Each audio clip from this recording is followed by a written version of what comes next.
Well, it's been a long, tough road for the delusional, unhinged Trump fraud lawyer, Sidney Powell. But it does seem as though her story has peaked.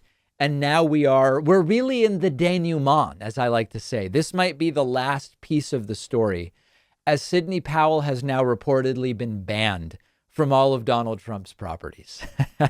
Recall that she's been a beleaguered attorney for a while now.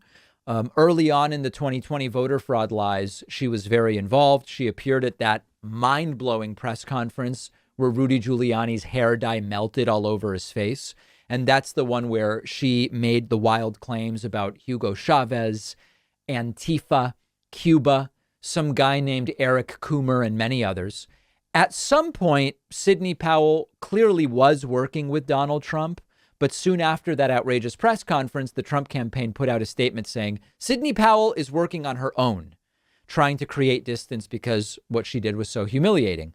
But then she showed up at the Oval Office, so it really wasn't clear what was taking place. Well, now she's been totally disgraced.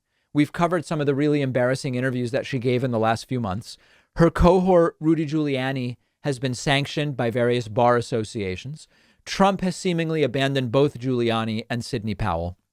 But now, to add insult to injury, Powell is reportedly on Trump's so-called no-go list at his properties. The Daily Beast reports that, quote, since he left office in January, certain advisors and longtime associates to Trump have kept an informal short list of people who they should look out for, including at Trump's private clubs or offices in Florida, New Jersey, and New York. The point of this roster is to intercept and possibly rebuff attempted outreach, visits, or phone calls from a handful of conservative figures who could bring the ex-president more undesired headaches.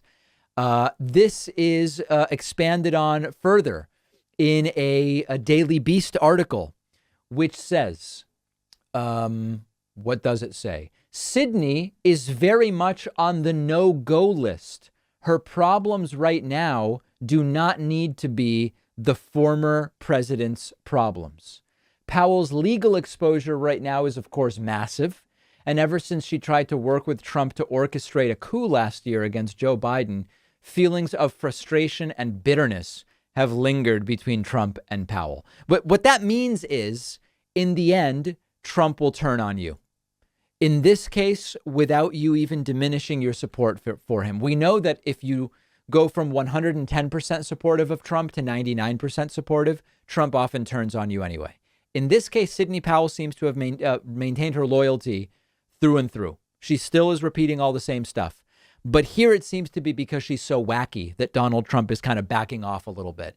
I would imagine that Sidney Powell thought she was going to get massive rewards and access and fame and power for spreading the election lies about Trump and doing the press conferences and the like. She did get fame in a sense for being completely whacked out and disconnected from reality.